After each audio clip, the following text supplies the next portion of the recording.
नमः संस्कृताय। तो हम लोगों ने वर्तमान काल, भूतकाल और भविष्यत काल को देख लिया है। अब हमारे पास होगा पट धातु लिट लकार, जिसको हम लोग भविष्यत काल कहते हैं। तो इसमें कैसे रूप से अनुवाद बनेगा, यह धातु रूप जो है हमारा, यहां अनुवाद अगर हमको बनाना हो तो हम कैसे बनाएंगे, अभी हम लोग सीखने का प्रयास करेंगे। भविष्यत काल को अंग्रेजी में हम लोग फ्यूचर टेंस कहते हैं और हिंदी में इसको भविष्यत काल कहते हैं। तो हम यहां देखेंगे अनुवाद अगर हमारे पास आ जाए कि वह संस्कृत पढ़ेगा, विषय आ गया, वह संस्कृत पढ़ेगा, तो हम क्या करें? तो पहले से हम लोग जानते हैं कि सबसे पहले कर्ता का जो संस्कृत होगा उसको लिखना है। तो वह का संस्कृत क्या होगा? श होगा। तो सबसे पहले स लिख देंगे। इसके बाद यह कर्म है हमारा, तो कर्म संस्कृत है तो संस्कृत के लिए संस्कृत ही लिखेंगे। संस्कृत तम लिख दिया मैंने, श संस्कृतम, और पढ़ेगा। पढ़ेगा चूंकि भविष्यत काल है तो भविष्यत काल का यह रूप है। अब हम देखेंगे कर्ता के आधार पर क्रिया का प्रयोग करना है। मैंने पूर्व में भी बताया है कि कर्ता हमारा जिस पुरुष जिस वचन का होगा उस पुरुष उस वचन की क्रिया हमें लिखनी है। तो कर्ता हमारा प्रथम पुरुष एक वचन है, प्रथम पुरुष एक वचन की क्रिया लिखेंगे पठिष्यति। संस्कृतम पठिष्यति, वह संस्कृत पढ़ेगा, बन गया बात। अगर हो जाए कि वह विद्यालय जाएगा, विद्यालय जाएगा, कुछ नहीं करना, वह का स होता है, विद्यालय का विद्यालयम कर दीजिए, विद्यालयम कर दीजिए। और जाना का संस्कृत जो होता है गम धातु रूप चलती है, गम से गच बनता है वर्तमान काल में, लेकिन भविष्यत काल में जब चलते हैं तो गमिष्यति रूप चलता है। तो पठिष्यति था तो गमिष्यति कर दीजिए, गमिष्यति बन गया। वह आम खाएगा, यह भी हो सकता है, खाएगा। फिर बात वही होगी, श आम्रम, स आम्रम, और खाएगा तो खादिष्यति, खादिष्यति। वह आम खाएगा तो स आम्रम खादिष्यति। वह पत्र लिखेगा तो सह पत्रम लिखिष्यति। इस प्रकार से हम लोग अनुवाद को बनाते हैं। बड़ा सुगम है रास्ता ही। और इसी प्रकार केवल वह से तो होगा नहीं अनुवाद, वह के अतिरिक्त भी अनुवाद हमको आएगा। तब हम क्या करेंगे? अगर मान लीजिए कि यहां हमारा कर्ता बदल गया, कर्ता वह के जगह वे दोनों हो जाए, कि वे दोनों संस्कृत तब तो होगा पढ़ेंगे, वे दोनों संस्कृत पढ़ेंगे। मैंने क्या चेंज किया? कर्ता, तो कर्ता हमको केवल चेंज यहां कर देना है। वे दोनों का संस्कृत होता है हमारे यहां तौ, जो हम जानते हैं, तौ संस्कृतम। अब देखिए तौ जो है प्रथम पुरुष द्विवचन है, तो इसलिए हमको प्रथम पुरुष द्विवचन की क्रिया लिखनी पड़ेगी और तब होगा हमारे पास पठिष्यतः।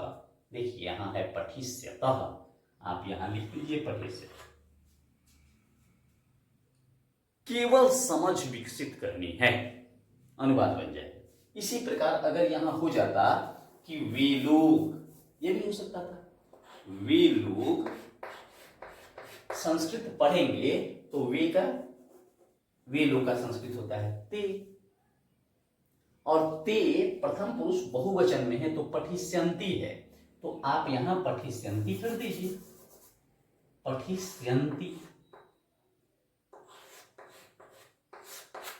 देखिए, गमिष्यन्ति, खादिष्यन्ति, ते खादिष्यन्ति, वे लोग खाएंगे। तो इस प्रकार से हम लोग इसको आसानी से बना सकते हैं। अब ये केवल यही नहीं, अगर यहां होता कि वह संस्कृत पढ़ेगी तो वह का संस्कृत सा होगा, सा संस्कृतम पठिष्यति। वे दोनों संस्कृत पढ़ेंगी तो ते हो जाता, क्योंकि हम लोग पहले पढ़ चुके हैं कि ते स्त्रीलिंग में द्विवचन होता है, ते संस्कृतम पठिष्यत हो जाता। वे सब संस्कृत पढ़ेंगी तो ता हो जाता, ता संस्कृतम पठिष्यन्ति। इसी प्रकार से ये तो हो गया हमारा प्रथम पुरुष।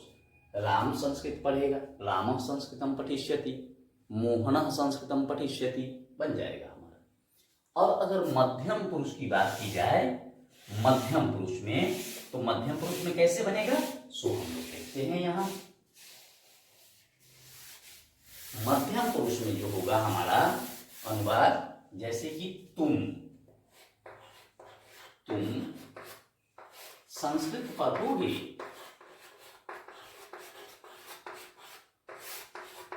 तुम संस्कृत पढ़ोगे, क्या होगा, तुम का संस्कृत त्वम, संस्कृत का होगा संस्कृतम।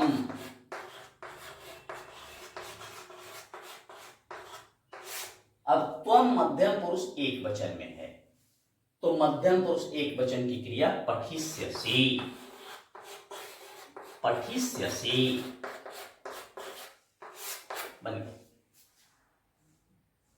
तुम दोनों, अगर यहां हो जाए कि तुम दोनों संस्कृत पढ़ोगे,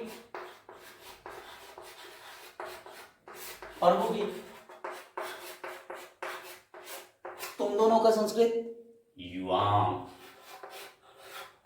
युवाम संस्कृतम।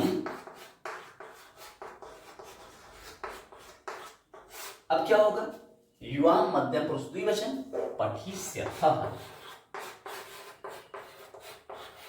युवाम संस्कृतम पठिष्यतः। उसी प्रकार से अगर हो जाए कि तुम लोग संस्कृत पढ़ोगे, तुम लोग संस्कृत पढ़ोगे, तो क्या होगा, यूयम, यूयम संस्कृतम, यूयम संस्कृतम पठिष्यति,